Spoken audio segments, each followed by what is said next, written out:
नमस्कार दोस्तों, आप सभी का स्टडी फॉर यूपीएससी पीसीएस में स्वागत है। आज तारीख है 14 फरवरी 2024 ईस्वी और आज का न्यूज़पेपर आर्टिकल डिस्कशन का वीडियो होगा। ये आज बसंत पंचमी भी है, सरस्वती जी की पूजा भी होती है आज, तो उसकी ढेर सारी शुभकामनाएं आप सभी को और आप सभी की सभी मनोकामनाएं पूरी हो और भगवान का आशीर्वाद आप पर हमेशा बना रहे। ओके, साथ ही में वैलेंटाइन डे भी है तो वो भी मनाएं, अगर मनाना चाहते हैं तो क्या दिक्कत है, उसमें भी कोई दिक्कत नहीं है भाई, ठीक है। तो दोनों चीज़ है आज। चलिए आगे बढ़ते हैं। एक बेहद ज़रूरी पहले सूचना, किसके रिगार्डिंग, तो आंसर राइटिंग के रिगार्डिंग। बहुत सारे बच्चे पूछते रहते हैं बार बार, तो मैं बता देता हूँ। कल से ही शुरू किया है, आज तो पहला क्वेश्चन ही पोस्ट करूँगा मैं। एक तो चल रहा है अपना GS1 और GS2 को लेकर आंसर राइटिंग, और एक चल रहा है आज से शुरू होगा, वो है NCERT को लेकर, जिसमें 6 से 12 तक के geography, polity, economics, modern history और निबंध लेखन, इन सभी को मैं प्रैक्टिस करवाऊंगा बेसिक से। जिनको बिल्कुल लिखना नहीं आता उनके लिए, जिसमें छठी के ज्योग्राफी से मैं शुरू करूंगा और फिर हम लोग ज्योग्राफी कंप्लीट करके अलग अलग सब्जेक्ट को करके कंप्लीट करेंगे। और 71 BPSC अगर आप देना चाहते हैं या 70 में ही आपको बिल्कुल लिखना नहीं आता, एक लाइन लिखना नहीं आता, तो आप ज्वाइन कर सकते हैं। दोनों ग्रुप भी ज्वाइन कर सकते, उसकी भी सुविधा है। और ट्रस्ट तो मेरा ही रहेगा, जब मैं कोई चीज़ बोलता हूँ तो उसमें 1% का भी इधर उधर नहीं होता है। आपका रुपया का 1 रुपया कभी भी लॉस नहीं होने दूंगा।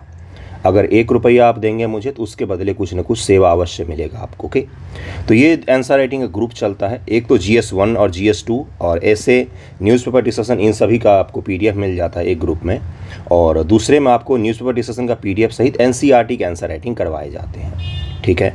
तो ज्वाइन करना चाहें तो मुझे मैसेज ज़रूर कीजिएगा। डिस्क्रिप्शन में मेरा टेलीग्राम का ID रहता है, इंस्टाग्राम का ID रहता है, वहाँ पर आप मुझे मैसेज कर सकते हैं। चलते हैं आगे बढ़ते हैं। देखिए हेडलाइन क्या है आज का हेडलाइन जो है वो विविधताओं से भरा हुआ है।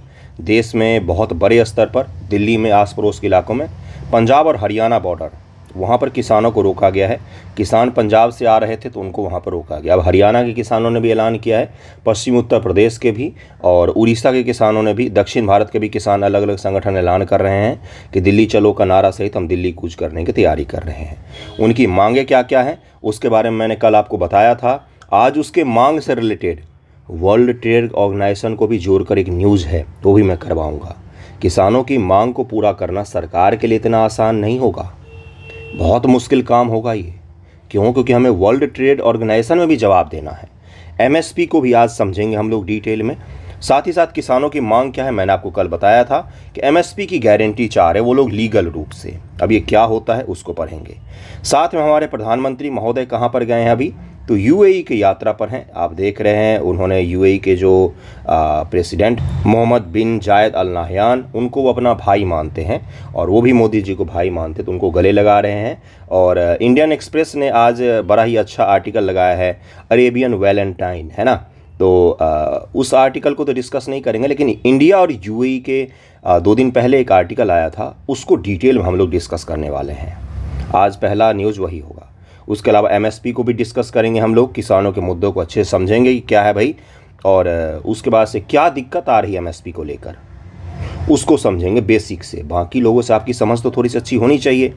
चलिए पहले देखते हैं IR में इंडिया और UAE के डिटेल रिलेशन पर आर्टिकल आया हुआ था, उसको डिस्कस कर लेते हैं हम लोग। ओके, देखिए ये आर्टिकल कब आया था, तो द हिंदू में आया था। ए प्रिविलेज स्ट्रेटजिक पार्टनर विदाउट ए गल्फ, कहाँ पर, तो 12 तारीख में, परसों आया था द हिंदू में डिटेल आर्टिकल, और वो बेहद खूबसूरत आर्टिकल है, बहुत ही अच्छा है। इसको पढ़ते हैं, समझने की कोशिश करते हैं कि अरेबियन कंट्रीज़ के साथ हमारे रिलेशन कैसे हैं। समय के साथ UAE के साथ भारत का संबंध इसके सबसे प्रमुख द्विपक्षीय संबंधों से एक के रूप में उभरा है। आपने देखा होगा UAE ने कभी हाल फिलहाल के वर्षों में इंडिया के खिलाफ एक शब्द भी कहीं नहीं बोला है, न स्टैंड लिया है। हमारे रिलेशन हमेशा अच्छे रहते हैं UAE के साथ में। UAE न केवल एक रणनीतिक साझेदार के रूप में उभरा है, कार्य करता है, बल्कि खाड़ी क्षेत्र में भारत की संलग्नता में भी एक महत्वपूर्ण भूमिका निभाता है। ये चीज़ क्लियर है। यह दोनों देशों के प्रमुख नेताओं के बीच घनिष्ठ संबंध को भी उजागर करता है। व्यक्तिगत संबंध भी मोदी जी के क्या है, तो इन देशों के प्रमुखों से अच्छे हैं। फरवरी 2024 से भारतीय प्रधानमंत्री की संयुक्त अरब अमीरात की यात्रा इस दृष्टिकोण से महत्वपूर्ण है। आबू धाबी में बोचानवासी श्री अक्षर पुरुषोत्तम स्वामी नारायण द्वारा निर्मित एक मंदिर का उद्घाटन करने के लिए वहां पर गए हैं प्रधानमंत्री, लेकिन मंदिर का उद्घाटन एक बहाना है। स्टेट विजिट के तौर पर, मतलब कि राजकीय यात्रा के तौर पर प्रधानमंत्री मोदी वहां पर गए हैं और बहुत सारे पैक्ट वगैरह भी साइन हो सकते हैं। 50 अरब डॉलर यूएई भारत में निवेश करने की घोषणा कर सकता है। इसलिए गए हैं मोदी जी। मंदिर एक फ्रंट पर है, बाकी बहुत सारे डील होने हैं वहाँ पर। ओके, यह वर्ष 2015 के बाद से भारतीय प्रधानमंत्री की 7वीं यात्रा है जो द्विपक्षीय संबंधों के बढ़ते महत्व को दर्शाती है। इससे पहले भारत के प्रधानमंत्री कम जाते थे। इंदिरा गांधी जी गई थी अरेबियन देशों की यात्रा पर, लेकिन उसके बाद लंबे अरसे तक पाकिस्तान के समर्थित हो गए थे ये अरेबियन देश, और हमारी रणनीतिक स्थिति ऐसी बन गई थी कि यूएई और अरेबियन देशों के साथ हमारे रिलेशन अच्छे नहीं माने जाते थे। लेकिन अब अच्छे हो रहे हैं। आप देख सकते हैं यूएई कहाँ पर है। कल भी मैंने आपको मैप पर दिखाया था। यूएई के साथ भारत के द्विपक्षीय संबंध, अब यहाँ से आपके सवाल बनेंगे, डिटेल में इसको समझते जाइएगा। आईआर में अगर लॉन्ग फॉर्मेट में पूछता है तो वहाँ पर आप लिख पाएंगे इसको। भारत और यूएई के बीच 1972 में राजनयिक संबंध स्थापित हुए। द्विपक्षीय संबंधों को तब अधिक बल मिला जब अगस्त 2015 में भारत के प्रधानमंत्री की संयुक्त अरब अमीरात की यात्रा से दोनों देशों के बीच एक रणनीतिक साझेदारी की शुरुआत हुई।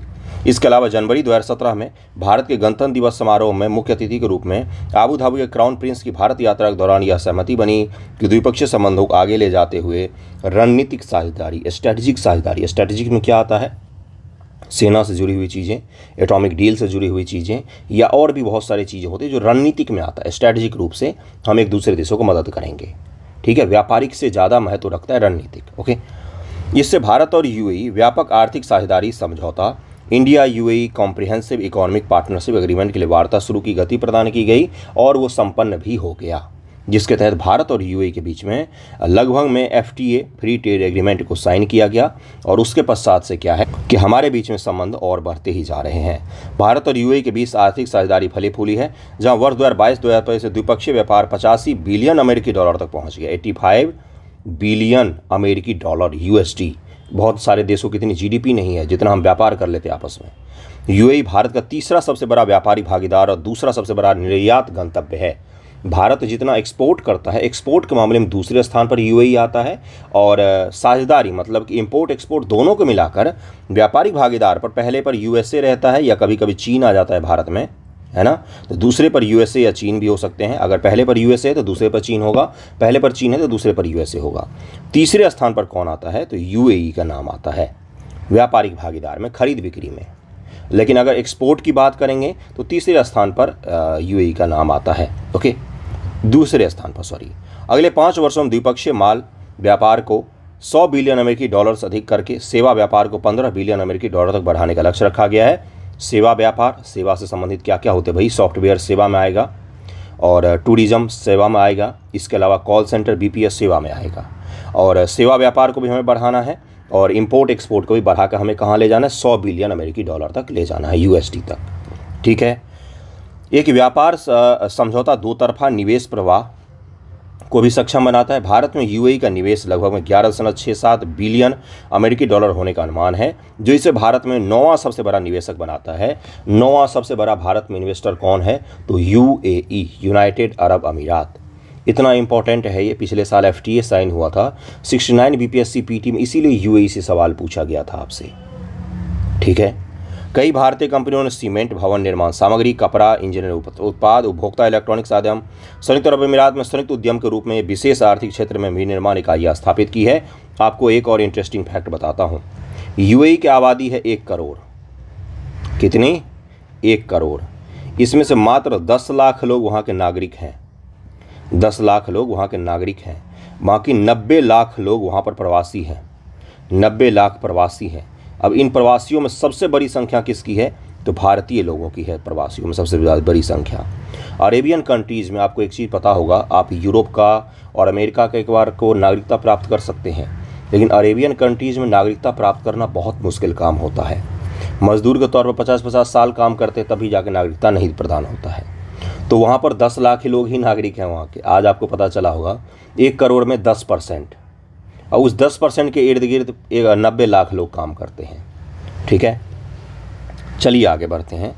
कई भारतीय कंपनियां वहां पर अपना काम कर रही हैं। भारत के संशोधित एफटीए रणनीति के तहत सरकार ने कम से कम 6 क्षेत्रों को प्राथमिकता प्रदान की है, जिसमें अर्ली हार्वेस्ट डील या अंतरिम व्यापार समझौते के लिए संयुक्त अरब अमीरात सूची में शीर्ष पर है। यूके, यूरोपियन संघ, ऑस्ट्रेलिया, कनाडा, इजराइल, खाड़ी सहयोग परिषद ने देशों का एक समूह, कुछ अन्य देश इस क्षेत्र में शामिल हैं, जिनके साथ हम प्राथमिकता के आधार पर व्यापार करते हैं। यूएई ने भी इससे पूर्व भारत और 7 अन्य देश यूके, तुर्की, दक्षिण कोरिया, इथियोपिया, इंडोनेशिया, इजराइल और केनिया के साथ द्विपक्षीय आर्थिक समझौतों को आगे बढ़ाने की अपनी मंशा की घोषणा की थी। यूएई ने भी 7 देशों के साथ वार्ता की घोषणा की, जिसमें भारत भी शामिल था। भारत में कुछ देशों को प्राथमिकता देता है, जिसमें यूएई शामिल है। इसी से आप अंदाजा लगा सकते हैं कि हमारे रिलेशन कितने अच्छे हैं यूएई के साथ में। सांस्कृतिक संबंध, संयुक्त अरब अमीरात में 3.3 मिलियन से अधिक भारतीय प्रवासी रहते हैं। 33 लाख लोग भारतीय रहते हैं। अभी मैंने 60 लाख की एक आबादी आपको बताई, 90 लाख की।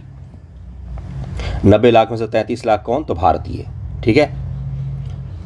अमीरात भारतीय संस्कृति से पर्याप्त परिचित था तथा इसके प्रति ग्रहणशील है। भारत ने अबू धाबी अंतर्राष्ट्रीय पुस्तक मेला 2019 में सम्मानित अतिथि देश के रूप में भाग लिया था। यूएई में भारतीय सिनेमा, टीवी, रेडियो चैनल अति सुगमता से उपलब्ध हैं। इनकी दर्शक संख्या अच्छी खासी है और अमीरात में प्रमुख थिएटर, सिनेमा हॉल व्यावसायिक हिंदी, मलयालम, तमिल फिल्मों का प्रदर्शन करते हैं।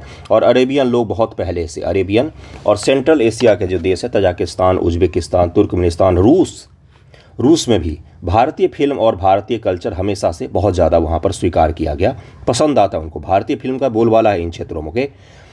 अमीरात समुदाय हमारे वार्षिक अंतर्राष्ट्रीय योग दिवस कार्यक्रम में भाग लेता है। संयुक्त अरब अमीरात में योग और ध्यान केंद्र के कई स्कूल सफलतापूर्वक संचालित हो रहे हैं। सांस्कृतिक संबंध, कल्चरल रिलेशन, जब भी आप आईआर में आंसर को लिखें तो उसमें आपको अलग अलग आयाम लिखने होते हैं। जब मैं आयाम डायमेंशन बोलता हूं, बच्चों को समझ नहीं पाते हैं। जैसे भारत और यूएई का रिलेशन आप लिख रहे हैं, मान लीजिए लिख रहे हैं, तो इसमें क्या क्या लिखेंगे? आप लिखेंगे सांस्कृतिक संबंध हमारे कौन से हैं, आर्थिक संबंध हमारे कौन से हैं, सामरिक संबंध हमारे कौन से हैं। उसके बाद से क्या हो सकता है, कोई और संबंध हो सकता है, तो वो ऊर्जा के क्षेत्र में हम कितना सहयोग कर रहे हैं। ठीक है। और राजनीतिक हमारे संबंध कैसे? राजनीतिक संबंध का मतलब होता है दुनिया के किन किन प्लेटफॉर्म पर या हमारे द्विपक्षीय में ऐसा कोई वार्तालाप का मंच है जहां पर हम साझा करते हैं। जैसे भारत और अमेरिका मान लीजिए राजनीतिक में आएगा तो हम G20 में मंच को साझा करते हैं, क्वाड में करते हैं। भारत और चीन आ जाएगा तो ब्रिक्स में करते हैं, G20 में करते हैं, और ये सब SCO में भी करते हैं। तो ये राजनीतिक संबंध हमारे हो जाएंगे। साथ ही साथ में द्विपक्षीय संबंध भी हो सकते हैं। जैसे भारत और रूस का अगर आप देखेंगे तो G20 में भी होता है और उसके अलावा ब्रिक्स में भी होता है। साथ ही साथ में सालाना बैठक का भी आयोजन किया जाता है अनिवार्य रूप से भारत और रूस के बीच में।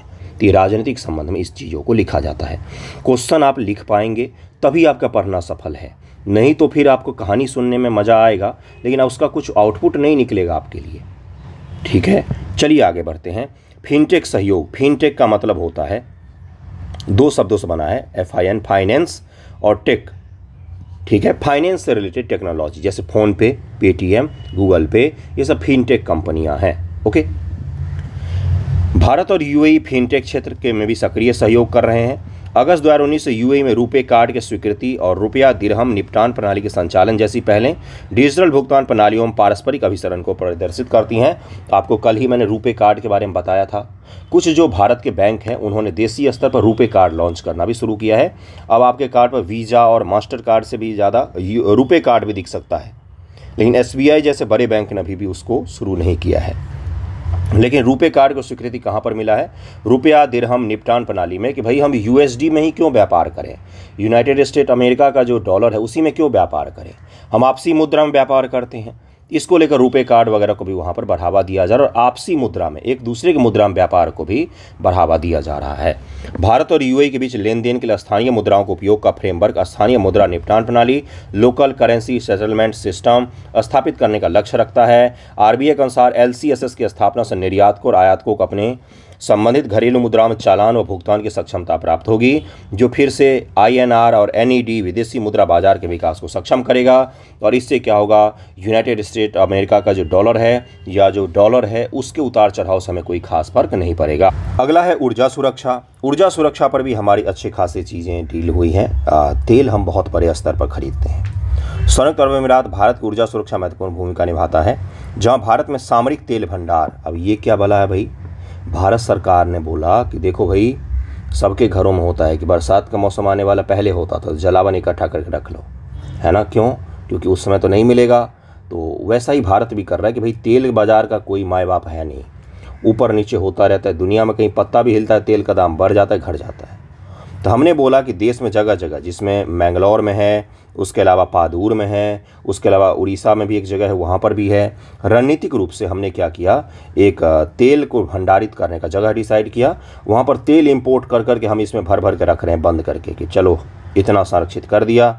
अब जब ज़रूरत होगी, मान लीजिए तेल का दाम बहुत ज़्यादा ऊपर नीचे होता है, तो हम रणनीतिक भंडार से तेल निकाल कर देश की इकॉनमी को आगे बढ़ा सकते हैं। तो रणनीतिक भंडार जब हमने बनाया तो यूएई ने हमें उसमें काफ़ी सहयोग किया। मैंगलोर में स्थित रणनीतिक कच्चे तेल भंडारण सुविधा में निवेश जैसे समझौते इस महत्वपूर्ण क्षेत्र में सहयोग की गहराई को रेखांकित करते हैं। रणनीतिक क्षेत्रीय सहभागिता, भारत और संयुक्त अरब अमीरात I2U2 और मध्य पूर्व यूरोप आर्थिक गलियारा IMEC जो अभी G20 में ऐलान हुआ, जैसे विभिन्न क्षेत्रीय समूहों व पहलों में सक्रिय रूप से संलग्न हैं। साझा हित व रणनीतिक संरेखन को दर्शाते हैं। अभी मैंने राजनीतिक संबंध आपको बताया था कि देखिए वो कॉमन फैक्टर्स या कॉमन संगठन या कॉमन इशू जिस पर हम लोग बातचीत कर रहे हैं आपस में, द्विपक्षीय हो सकता है और 2+2 वार्ता का भी मंच हो सकता है, कोई संगठन हो सकता है, वो सब के सब राजनीतिक संबंधों में आते हैं। क्लियर हो गया होगा आपको। देखिए मैं जो पढ़ा रहा हूँ पॉइंट में इतना डिटेल, वो इसीलिए पढ़ा रहा हूँ क्योंकि आपके लॉन्ग फॉर्मेट में IR के सवाल अगर पूछे जाते तो आप लिख पाएँ। नहीं लिख पाएंगे वहाँ पर। IR में सोच कर लिखना संभव नहीं होता है ज़्यादा, क्योंकि फैक्ट अगर नहीं पता है तो भारत अमेरिका रिलेशन में तो आप कुछ भी नहीं लिख कर आ जाएंगे, जो होगा वही लिखेंगे, ठीक ना। भारत UAE संबंध में विद्यमान विभिन्न चुनौतियाँ, भारतीय निर्यात को प्रभावित करने वाले व्यापार बाधाएँ हैं, सैनिटरी एंड फाइटोसैनिटरी उपाय, technical barrier of trade, non tariff बाधाएं, विशेष रूप से अनिवार्य हलाल प्रमाणीकरण ने भारतीय निर्यात को विशेष रूप से पोल्ट्री, मांस, प्रसंस्कृत खाद्य जैसे क्षेत्रों में बाधित किया है। हलाल का प्रमाणीकरण आवश्यक होता है UAE के लिए और उसके कारण से भारत के बहुत सारे जो मांस के हमारे एक्सपोर्ट हैं वो प्रभावित हो रहे हैं। भारत दुनिया में मांस के बड़े एक्सपोर्टर में से एक है, ठीक है। भारत के वाणिज्यिक और उद्योग मंत्रालय की रिपोर्ट के अनुसार इन बाधाओं के कारण हाल के वर्षों में UAE को भारतीय प्रसंस्कृत खाद्य निर्यात में 23% की उल्लेखनीय गिरावट देखी गई है। ये बहुत बड़ी गिरावट होती है। अब इस क्षेत्र में हमें काम करना पड़ेगा। संयुक्त अरब अमीरात में चीन का आर्थिक प्रभाव बढ़ रहा है। चीन की चेकबुक डिप्लोमेसी जो निम्न ब्याज ऋण के रूप में चिन्हित होती है कि भाई मेरा चेकबुक ले लो, जितना रुपया चाहिए भर लो, इस पर हम तुमको दे देंगे। धन्ना सेठ वाला नहीं कहानी होता है, वही वाला चल रहा है। अमेरिकन एंटरप्राइज इंस्टीट्यूट के चाइना ग्लोबल इन्वेस्टमेंट ट्रैकर के डेटा से पता चलता है कि 2005 से 2020 के बीच UAE में चीन का निवेश अनुबंध 30 बिलियन अमेरिकी डॉलर से अधिक हो गया है, जो इस भूभाग में भारतीय उद्यमों से काफ़ी अधिक है। चीन की जो कंपनियां हैं, चीन का सरकार जो है वो पैसे को लेकर वहाँ पर बैठी हुई है, पैसे के साथ में, और उसका इन्फ्लुएंस धीरे धीरे बढ़ रहा है, ठीक है। ये हमारे लिए चुनौती है। कफाला प्रणाली की चुनौती। अब कफाला प्रणाली क्या है भाई? UAE में कफाला प्रणाली जो नियोक्ताओं को अप्रवासी श्रमिकों, विशेषकर कम वेतन वाली नौकरियों से संलग्न श्रमिकों पर व्यापक अधिकार प्रदान करती है, जो मानवाधिकार संबंधी उल्लेखनीय चिंताएं पैदा करती है। इसमें क्या होता है कि मजदूरों को बुला लो, कफाला प्रणाली के तहत उनके प्रति उनका पासपोर्ट रख लो, उनको एक रूम में बंद करके छोड़ दो, जीना है तो जियो, मरना है तो मरो, काम करो। जो आपने सुना है कि भारत के लोग गए अरेबियन देश में काम करने के लिए, मजदूर गरीब वर्ग, और वहाँ पर फंस गए। तो फंसना यही होता है, यही प्रणाली है वो जो UAE वगैरह में चलता है। मानवाधिकार का खुलेआम उल्लंघन होता है इसमें। पासपोर्ट रख लेते हैं, मारते हैं, खाना भी नहीं देते हैं सही से, और काम करवाते हैं केवल। तो ये कहीं ना कहीं हमारे लिए चुनौती है, हमारे लिए ये दिक्कत है। पाकिस्तान को UAE की वित्तीय सहायता को लेकर चिंताएं हैं। UAE और अरेबियन कंट्रीज हमेशा से ही पाकिस्तान को कुछ ना कुछ पैसा देते रहते हैं, बहलाते फुसलाते रहते उसको पैसा देकर, तो वो भी हमारे लिए क्या है, चिंता का एक विषय बना हुआ है। क्षेत्रीय संघर्ष के बीच में राजनयिक संतुलन बनाकर रखना, जैसे ईरान और अरब देश, विशेषकर UAE के बीच चल रहे संघर्ष के कारण भारत स्वयं को एक नाजुक राजनीतिक स्थिति में पाता है। ईरान के साथ हमारे अच्छे रिलेशन है, ईरान के साथ अमेरिका के बिल्कुल अच्छे रिलेशन नहीं है, UAE के भाई ईरान के साथ अच्छा रिलेशन नहीं है। तो इसको बैलेंस करना हमारे लिए बहुत मुश्किल काम हो जाता है। तो 19 मिनट में मैंने आपको चिंताएं, हमारे आयाम, कौन कौन से हमारे रिलेशन हैं, किन किन क्षेत्रों में हैं, डेटा फैक्ट के सहित समझाने की कोशिश की है। अब देखिए भारत और UAE का रिलेशन अगर आप आंसर राइटिंग करते हैं तो उसके बारे में थोड़ी चर्चा करते हैं। IR भी लिखना है ना आपको, तो सुनिएगा जरा मेरी बातों को। जब द्विपक्षीय रिलेशन पूछा जाता है और वो देश हमारा पड़ोसी ना हो, ठीक है, पड़ोस में ना हो वो देश हमारा, तो कोई ऐसा नेसेसरी नहीं होता है कि दोनों के मैप को आप बनाएं। जैसे भारत और अमेरिका का रिलेशन पूछा गया, तो अब ज़रूरी नहीं है कि भारत और अमेरिका का मैप बनाकर दिखा रहे हैं एशिया और अमेरिका कि हमारे रिलेशन कैसे हैं। भारत और यूएई के रिलेशन बता रहे हैं तो भारत और यूएई का मैप, ये ज़रूरी नहीं होता है। जैसे भारत बांग्लादेश का, तो वहाँ पर ज़रूरी है क्योंकि बगल में ही, पड़ोस में ही है। भारत श्रीलंका तो बेहद ज़रूरी है क्योंकि नीचे ही है। भारत मालदीव बेहद ज़रूरी है ना। अब जैसे मान लीजिए G20 पर आप सवाल लिख रहे थे, G20 का आप मैप बना रहे बैठकर, ज़रा सोचिए एग्ज़ाम में आपका कितना समय खाएगा वो। नहीं संभव है भाई, एग्ज़ाम में टाइम बाउंड होता है। यहाँ पर तो आप रूम में 3 घंटे में एक सवाल लिखते हैं, इसलिए कुछ भी बनाते रहो। वहाँ पर ऐसा नहीं होता है, इसको विशेष रूप से ध्यान में रखिएगा। IR के जब आप आंसर लिखते हैं, अगर आपका ड्राइंग बहुत अच्छा है, चुटकियों में आप मैप बना लेते, तब तो बना लीजिए, कोई हर्ज नहीं है। लेकिन अगर उतना अच्छा नहीं है तो पड़ोसी मुल्क अगर नहीं है तो बनाना ज़रूरी नहीं है, और अगर पड़ोसी देश है तो बनाना अनिवार्य है। ठीक है, ये समझ में आ गया होगा। चलते हैं अगले टॉपिक पर। अगला टॉपिक क्या होगा? अगला टॉपिक होगा MSP। MSP को हम लोग समझेंगे क्या है भाई मुद्दा, क्या MSP को लेकर दिक्कतें आ रही है किसानों को, या MSP जब मिलता है तो फिर किसान क्यों प्रदर्शन कर रहे हैं कि MSP क्यों मांग में आ रही है, क्या है MSP में, क्या उनका इशू है। इसको हम ज़रा डिटेल में समझते हैं कि MSP को लेकर क्या क्या इशू है, और उसके बाद फिर अगले टॉपिक पर चलेंगे। ओके, न्यूनतम समर्थन मूल्य इसको कहा जाता है। अब देखिए होता क्या है, जैसे मान लीजिए आप किसान हैं, आपने चावल उगाया और लेकर गए कहाँ पर, तो बाजार समिति होगा आपके यहाँ, या उसको नाम भी कहा जाता है नेशनल एग्रीकल्चर मार्केट। ठीक है, वहाँ पर लेकर गए आप, वहाँ पर आपके चावल का खरीदारी नहीं मिला भाई, बिक गया सारा का सारा, और या मिल भी रहा है तो 5 रुपये किलो बिक रहा है, 5 रुपये किलो बिक रहा है, तो अब आपको नुकसान होगा क्योंकि 10 रुपये किलो तो आपने उपजाया ही है, तो 0.5% का नुकसान हो रहा है सीधा सीधा भाई। तो किस प्रकार से इसको बेचा जाए, तो आप क्या करेंगे, आप बोलो सरकार को कि हमसे खरीद लो। सरकार ने बोला कि कोई बात नहीं, हम खरीद लेंगे, जिसको मिनिमम सपोर्ट प्राइस बोलेंगे। आप चावल उपजाओ, चिंता मत करो, दाम का कम से कम 11 रुपया तो हम ज़रूर देंगे। ठीक है, 11 रुपया तो हम ज़रूर देंगे, मिनिमम सपोर्ट प्राइस इसी को कहा जाता है। अब भारत सरकार हर खरीफ और रबी फसल से पहले एक सूची निकालती है और ऐलान करती है CACP कि MSP किन किन फसलों पर कितना रुपया दिया जा रहा है। जिस फसल पर MSP सरकार ज़्यादा देती है, किसान उत्साहित होकर उस फसल को उपजाते हैं और उस पर उनको MSP प्राप्त हो जाता है। लेकिन MSP अगर 11 रुपया है, अब वास्तविकता पर आते हैं, 11 रुपया पर केजी है, तो वास्तविकता में नेशनल एग्रीकल्चर मार्केट में इनको 11 रुपया पर केजी हर किसान को नहीं मिलता है। किसी को 9 रुपया मिलता है, किसी को 10 रुपया। MSP से अक्सर नेशनल एग्रीकल्चर मार्केट में कम ही दाम पर उनको फसल बेचना पड़ता है। MSP सरकार भले ही रखती है लेकिन कम दाम पर बेचना पड़ता है।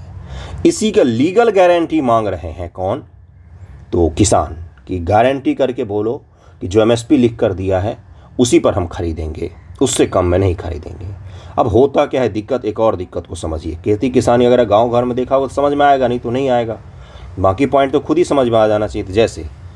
जैसे दिसंबर का महीना आया, नवंबर लास्ट और दिसंबर से लेकर जनवरी तक का महीना, दिसंबर में सारे कट जाते हैं धान, मार्केट में चावल ख़त्म हो गया था। दिसंबर के महीने में अचानक से धान क्या होता है, या कृषि में यही दिक्कत है कि एक महीना होता है, कुछ विशेष समयावधि होता है, उसमें सारे के सारे सामान आ जाते हैं कहाँ पर, एग्रीकल्चर मार्केट में। यानी कि सप्लाई क्या हो गया, सप्लाई बूस्ट कर गया यहाँ पर अचानक से। और सप्लाई जब ज़्यादा हो तो दाम क्या हो जाता है, कम हो जाती है।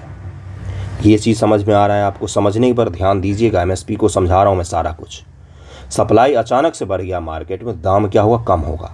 इस कारण से उनको कई बार कम दाम पर सामान बेचने पड़ जाते हैं, क्योंकि हद से ज़्यादा उत्पादन किसानों के लिए समस्या समझिए। उत्पादन ज़्यादा होना भी उनके लिए नुकसानदेह है और उत्पादन कम होना भी उसके लिए नुकसानदेह है। ठीक है, उत्पादन कम हो रहा है यानी फसल खराब हुआ, और उत्पादन ज़्यादा हो गया यानी सप्लाई ज़्यादा हो गया, दाम नहीं मिलेगा सही। तो यही गारंटी मांग रहे हैं वो। उसके अलावा होता क्या है, किसान क्या बोलते हैं कि हम तो आपको थोक भाव पर देते हैं सब चीज़, हमने आपको थोक भाव पर चावल बेचा, गेहूं बेचा, टमाटर बेचा, सब्जी बेचा, फल बेचा, लेकिन हम जब मार्केट से बीज खरीदने जाते हैं तो हमें वो रिटेल प्राइस पर मिलता है, मतलब खुदरा मूल्य पर मिलता है। हमने आपको होलसेल प्राइस पर बेचा, हमें मिला खुदरा मूल्य पर। ये भी एक दिक्कत उनको देखना पड़ रहा है, जिसके कारण बोलते हैं हम खरीदते तो हर चीज़ महंगा है लेकिन हम बेचते हर चीज़ को सस्ता है। ₹11, ₹12, ₹15 किलो, ₹21 पर अभी चल रहा है चावल का MSP। 2100 का मिल रहा है करीब में चावल पर MSP। ₹21 किलो चावल सरकार खरीदती है और मार्केट में जाएं आप, ₹50 से नीचे के चावल तो छूने लायक नहीं होते हैं। ध्यान से देखिएगा कभी, अगर घर के चावल नहीं खाते तो उसके अलावा, तो कहाँ भाई 21 से 50 कैसे हो गया? किसानों को तो दाम नहीं मिला, सारा बिचौलिया खा गए। जिसने उत्पादन किया उसको एक दाम नहीं मिला। इसीलिए किसान दो जगहों पर मांग कर रहे हैं। अब आपको समझ में आया होगा शायद कि MSP की हमें गारंटी हो और कुछ और फसलों पर MSP मिले, और दूसरा क्या हो, हमें उन्नत बीज और खाद जो है वो सस्ते दाम पर उपलब्ध हों। क्यों भाई सस्ते दाम पर? क्योंकि हम सस्ते दाम पर आपको अन्न उपलब्ध करवा रहे हैं। अब शायद आपको समझ में आया होगा कि मांग क्या है। एक ही पक्ष हुआ ये किसानों का पक्ष, अब दूसरा पक्ष समझिए। कई सारे अर्थशास्त्री क्या कहते हैं कि किसानों को बाजार के अनुसार से उत्पादन करना चाहिए, कि किस चीज़ का डिमांड ज़्यादा है उन फसलों को उत्पादित करना चाहिए। चावल गेहूं प्रणाली से बाहर आना चाहिए। भारत सरकार किसानों को MSP वगैरह नहीं दे सकती है, आर्थिक मदद दे सकती है, जिसमें किसान सम्मान निधि जो है, जिसके तहत ₹6000 वार्षिक तौर पर दिया जाता है, उसकी चर्चा की जा रही है, जिसके में बीमा की चर्चा की जा रही है। तो नए जो अर्थशास्त्री हैं कुछ, वो इस चीज़ को मानते हैं कि MSP ना देकर सरकार को किसानों को आर्थिक सहायता देनी चाहिए। बैंक का लोन माफ़ कर दिया है, वो आर्थिक सहायता हो सकता है, या ट्रैक्टर खरीदने में उनको सब्सिडी दे दें, वो आर्थिक सहायता हो सकता है। MSP पर हम ज़्यादा नहीं खर्चे कर सकते हैं, क्योंकि हमें कहाँ पर जवाब देना होता है? वर्ल्ड ट्रेड ऑर्गेनाइजेशन में, कि ये जो भारत की सरकार है ये MSP पर ज़्यादा खर्चे कर रही है, इसलिए इसके कृषि के उत्पाद जो हैं वो सस्ते बिक रहे हैं पूरे दुनिया भर में, और इस सस्ता बिकने के चक्कर में पूरे दुनिया का जो उत्पादन और ट्रेड मार्केट है वो प्रभावित हो रहा है। उसी को लेकर एक टॉपिक है, उसके बाद हम लोग MSP को डिस्कस करेंगे। कौन सा टॉपिक है? न्यूज़ देखिए कौन सा। देखिए ये न्यूज़, इंडिया जो है वो संकट में फंसता आ रहा है। जोखिम है उसके लिए कहाँ पर? तो अगर उसको परमानेंट सॉल्यूशन नहीं मिला, कहाँ?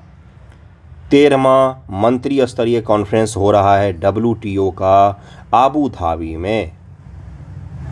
यहाँ पर यही पर चर्चा हो, इसी विषय पर चर्चा होगा कि जो विकासशील देश हैं वो अपने यहाँ पर MSP प्रोवाइड कर सकते हैं कि नहीं कर सकते हैं। MSP प्रोवाइड तो कर सकते, लेकिन सीमा होता है। अमेरिका और ब्राज़ील, बड़े बड़े जो विकसित देश हैं, वो हम पे क्या करते हैं? WTO में मुकदमा कर देते हैं कि ये जो सरकार है वो क्या करे, अपने यहाँ पर भारी स्तर पर MSP दे रही है, और इस MSP के कारण से क्या हो रहा है? तो दुनिया का ट्रेड बैलेंस बिगड़ रहा है। भारत के सामान सस्ते आ रहे हैं, भारत के किसानों की लागत कम पड़ती है, जिसके कारण से वो सस्ता बेचते हैं, और उस सस्ता बेचने के कारण से क्या होता है कि दुनिया में बाकी देशों के सामानों को बेचने में दिक्कत आती है। चीज़ों को रिलेट कर पा रहे हैं आप, किसान आंदोलन को WTO से जोड़ पा रहे हैं आप। भारत सरकार के लिए दोनों तरफ, एक तरफ खाई एक तरफ कुआं, किधर जाएं वो वाली स्थिति बन रही है।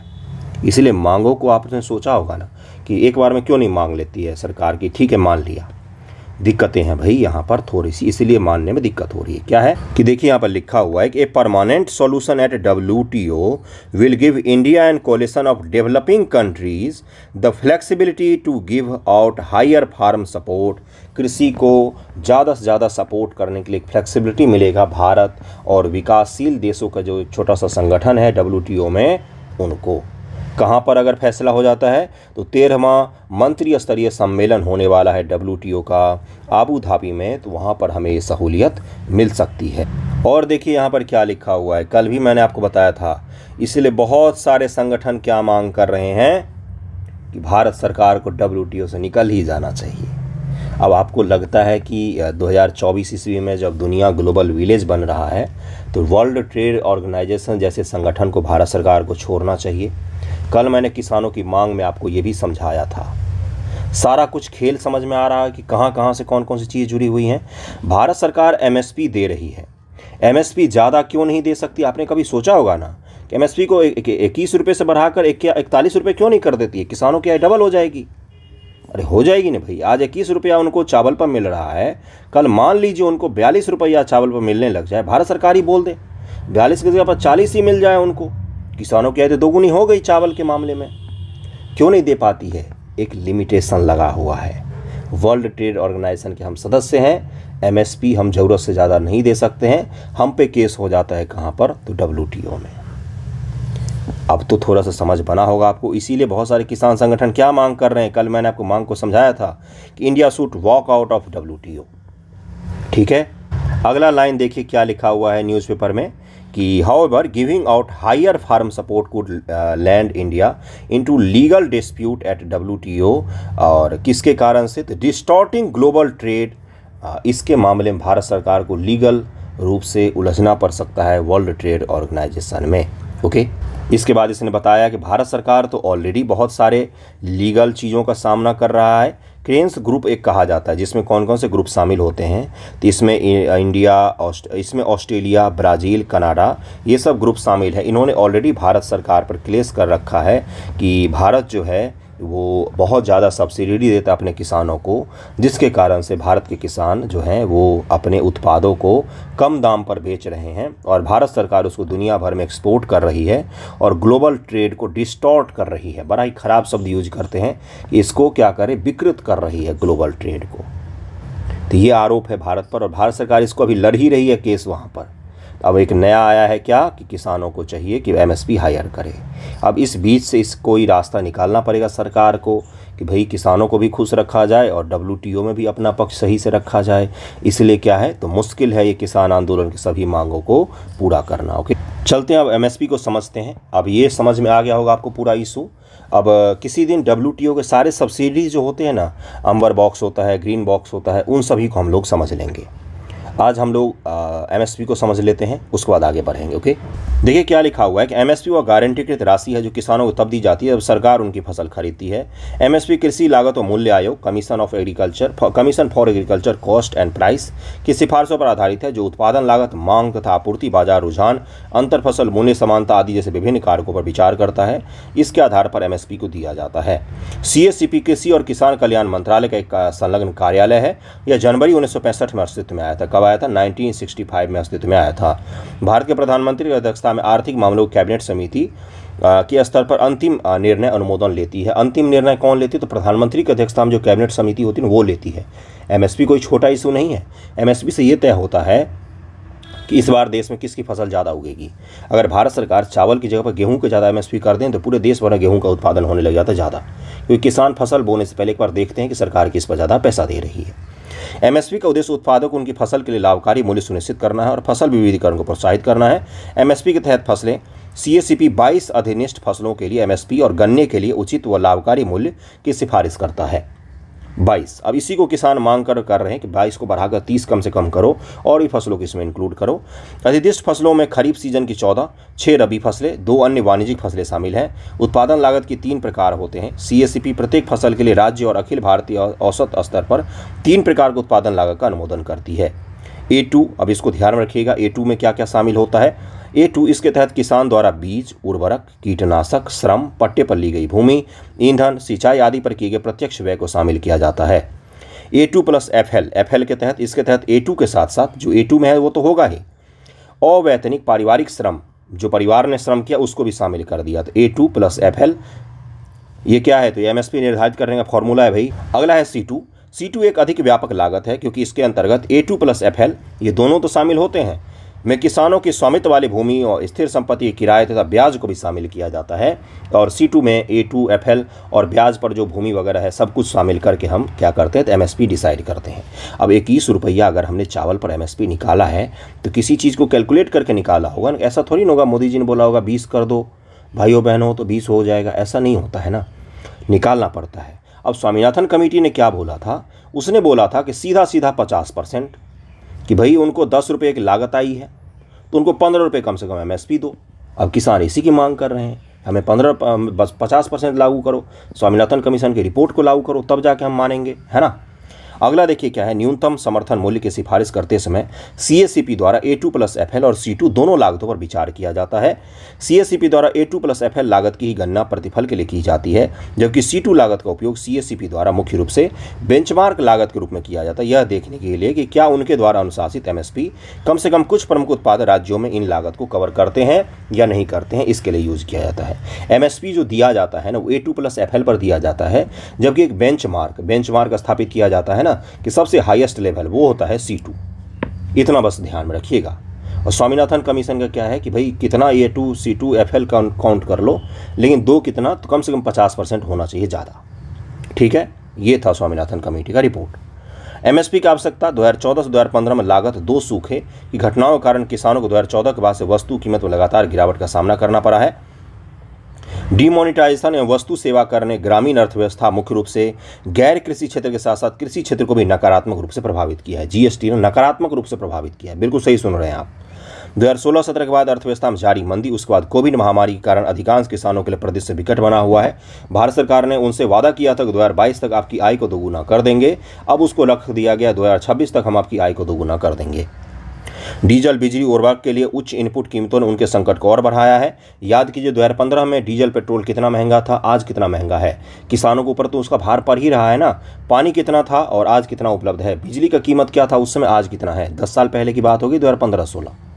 ठीक है, यह सुनिश्चित करता है कि किसानों को उनकी फसल पर उचित मूल्य मिले, जिससे कृषि संकट और निर्धनता को कम करने में हमें मदद मिल सके। कल मैंने सवाल इसीलिए दिया था कि MSP ये जो है वो किसानों की आय को किस प्रकार से बढ़ा सकती है, स्वामीनाथन कमेटी की अनुशंसाओं के आलोक में लिखिए। कल मैंने यही सवाल दिया था, उसमें आपको यही सब चीज़ों को इंक्लूड करके अच्छे से लिखना था। अभी तो आंसर चेक करता हूँ, उसका तो पता चल जाएगा। सीमितता 23 फसलों के लिए MSP को आधिकारिक घोषणा के विपरीत केवल 2 चावल और गेहूं की खरीद की जाती है, क्योंकि इन्हीं दोनों खाद्यान्नों का वितरण राष्ट्रीय खाद्य सुरक्षा अधिनियम के तहत किया जाता है। समस्याएं हैं कि कुछ ही फसलों पर हम MSP के तहत ज़्यादा खरीदारी करते हैं। उसके बाद अगला क्या है, अप्रभावी कार्यान्वयन। अब शांता कुमार कमेटी MSP से संबंधित है। 2015 में रिपोर्ट बताया था कि किसानों को MSP का मात्र 6% ही प्राप्त हो सका है, जिसका अर्थ है कि देश के 94% किसान MSP से वंचित रहते हैं। उनको कोई मतलब ही नहीं MSP से, उनके तक पहुंचता ही नहीं है। इसका मुख्य कारण किसानों के लिए अपर्याप्त खरीद तंत्र और बाजार तक पहुंच है। बाजार समिति तक आ ही नहीं पाते हैं।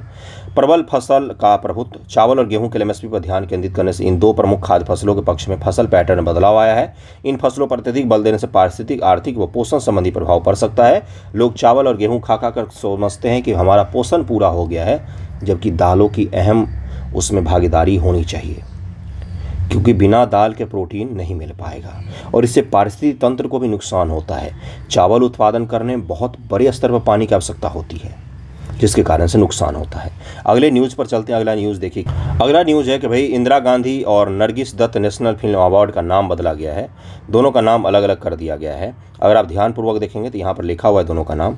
Indira Gandhi award for best debut film of director का नाम बदल कर दिया गया है best debut film of director, बस इतना कर दिया गया है। इंदिरा गांधी जी के नाम पर था, उसको चेंज कर दिया गया है। उसके बाद से नरगिस दत्त जी के नाम पर भी था, Nargis Dutt award for best feature film on national integration, इसका नाम बदल कर दिया गया है best film on social issue and best film on environmental conservation और preservation, best feature film promoting national social and environmental values, इस तरह का नाम बदल दिया गया है। जो नेशनल अवार्ड मिलता है ना फिल्म से रिलेटेड, आपको पता होगा हर साल मिलता है, उसी में कुछ नाम परिवर्तन किए गए हैं। जो पहले इंदिरा गांधी जी और नरगिस दत्त के नाम पर था, उसका नाम बदला गया है। अगला न्यूज़ देखिए। कुछ दिन पहले मैंने आपको पढ़ाया था क्या कि राज्यों और केंद्र के बीच में वित्त को लेकर विवाद हो रहा है, जिसमें केरल गवर्नमेंट ने भारत सरकार पर केस कर दिया सुप्रीम कोर्ट ऑफ इंडिया में। अब वहीं पर एक समझौता हो गया है भारत सरकार और केरल गवर्नमेंट के बीच में, जिसके बाद से सुप्रीम कोर्ट ने एडजर्न कर दिया हियरिंग को और भारत सरकार और केरल गवर्नमेंट के बीच बातचीत को लेकर एग्रीमेंट हो गया है।